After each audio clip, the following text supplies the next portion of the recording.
L'idée, elle est plus justement de pratiques pédagogiques à modifier, ou en tout cas à expérimenter, que même d'être sur Harry Potter au départ. C'est-à-dire c'est vraiment l'idée l'an dernier, d'avoir une évolution dans les pratiques, d'amener les enfants à être plus dans le collectif, de pouvoir travailler en groupe mais en leur amenant des méthodes.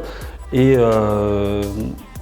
moi j'avais entendu parler de classes Harry Potter un peu en France, hein, ça se fait, hein, donc déjà on n'a pas inventé les choses, hein.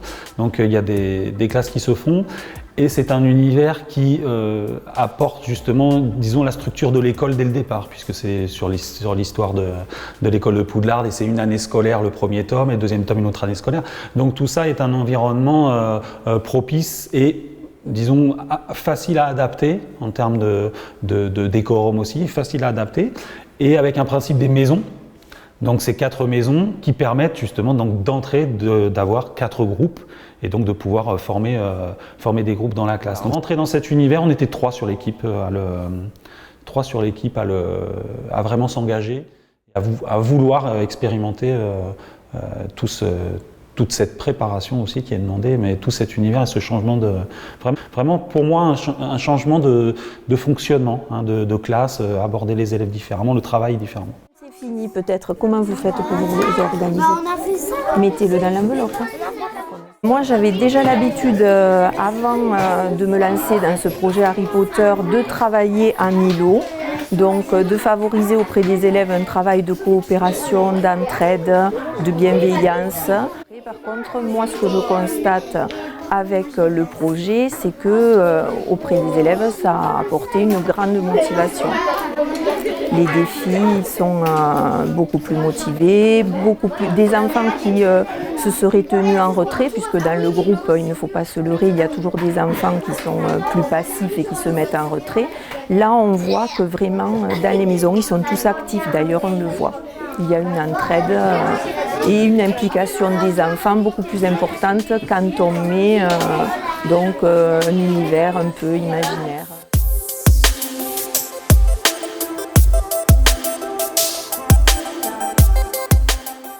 Donc chaque semaine, les élèves qui sont répartis dans les 4 maisons, donc les maisons sont des groupes d'élèves qui travaillent ensemble, chaque semaine ils vont se répartir les responsabilités. Donc, les responsabilités, vous les avez là-bas, l'élève qui va faire l'appel, qui va nettoyer le tableau, qui va gérer la lumière. Et notamment on a l'élève qui est le préfet, qui va être un peu le responsable de sa tablée. Et donc parmi les responsabilités, on leur a noté, c'est celui qui va être un petit peu meneur, qui va dire à ses camarades quand il y a un petit peu trop de bruit pour que ça fonctionne correctement. C'est aussi l'élève qui va récupérer les documents pour les élèves qui sont absents de sa maison. Voilà, vous avez une liste de responsabilités. Et ça vise évidemment à les mettre dans des positions où ils vont s'entraider, ils vont un peu réfléchir pour les autres. Voilà. Au-delà du décorum, effectivement, nous, c'est une utilisation de l'univers dans toute la pédagogie qu'on peut mettre en place et dans tous les domaines et de compétences et les domaines de connaissances. Par exemple, tout ce qui est logico-mathématique. Par exemple, pour la coupe des maisons, et on utilise, on a utilisé les robots programmables.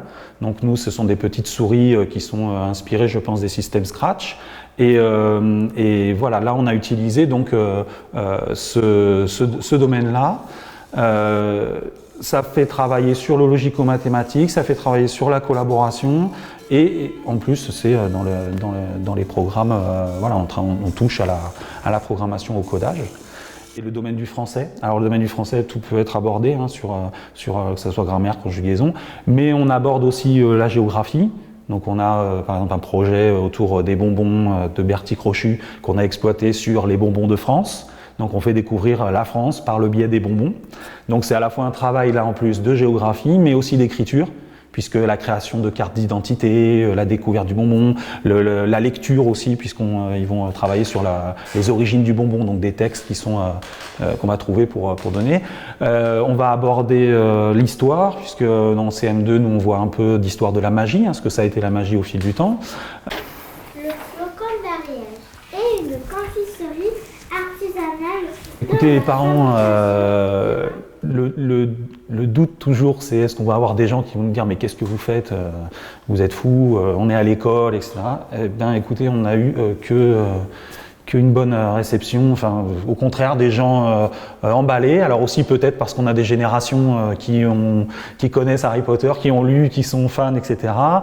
Et qui ont probablement aussi, enfin c'est même certain, mais vu leurs enfants s'emballer pour l'école.